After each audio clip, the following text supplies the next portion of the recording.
Sir నమస్తే. మరి sir మీ పేరు? శ్రీనివాసరావు. శ్రీనివాసరావు. ఏ ఊరు సార్? కూసుమంచి. కుసుమంచ మండలం, విలేజ్ కుసుమంచ, ఖమ్మం జిల్లా. ఖమ్మం జిల్లా. సార్ మీరు ఏ కంపెనీ పెట్టారు, ఏ విత్తనం పెట్టారు? నేను పాలమూరు వారి చోటు పెట్టానండి. ఈ విత్తనం తెగుళ్ళకు కానీ రోగాలకు కానీ కొంచెం తట్టుకుంటుంది. దోమపోటు కూడా ఎక్కువ లేదు. ప్లస్ ఇది చూడబోతే నాకు చాలా బెస్ట్గా అనిపిస్తుంది. సార్ ఈ గింజ వచ్చేసి మొదటి చివరి దశ దాకా కూడా, చివరి గింజ దాకా కూడా మొత్తం గింజ అవకాశం ఉంది. అదే సాంబాన్లు అయితే కాదు.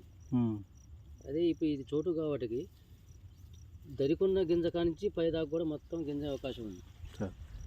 అంటే మీరు దోమపోటు లేదు, అగ్గి తెగులు కానీ ఎటువంటి తెగులకు కానీ తట్టుకుంటుంది. ఎండు తెగులు అన్నమాట లేదు. ప్లస్ ఏంటంటే ఇది నాకు తెలిసి అయితే పోయినసారి పెట్టిన విత్తనాల కంటే ఇది చాలా బెటర్.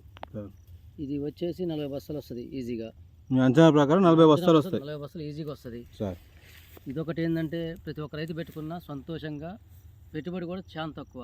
నాకు తెలిసి అయితే ఒక 4 ఎకరాల పేరు మీద ఒక 10 కట్టలు ఇదే కంటే ఎక్కువ వాడలేదు మొత్తం మీద, స్టార్టింగ్ నుంచి చివరి దాకా కూడా. అంటే మనకు ఎరువు బస్తాలు కూడా తక్కువ పడుతున్నాయి, రోగాలు తక్కువ అవుతున్నాయి కాబట్టి మనకు పురుగు మందుల ఎఫెక్ట్ కూడా తక్కువ ఉంటుంది, పంట కూడా నాణ్యత వస్తుంది కాబట్టి. దోమపోటు కూడా లేదు సార్. ఒకసారి కొట్టుకున్నాను దోమపోటుకి, చాలా బెస్ట్ రకం ఇది సార్. ప్రతి ఒక్క రైతు పెట్టుకోవచ్చు సార్. ఇది పాలమూరు వారి చోటు సార్. Thank you sir. మీరు మాకు ఈ రైతులకు ఇంత మంచి అవకాశం మాకు కల్పించి, ప్రతి ఒక్క రైతుకు మేము తెలియజేసుకునే అవకాశం కల్పించినందుకు పాలమూరు సీడ్స్ తరఫున మీకు ప్రత్యేక కృతజ్ఞతలు sir. Okay sir, thank you.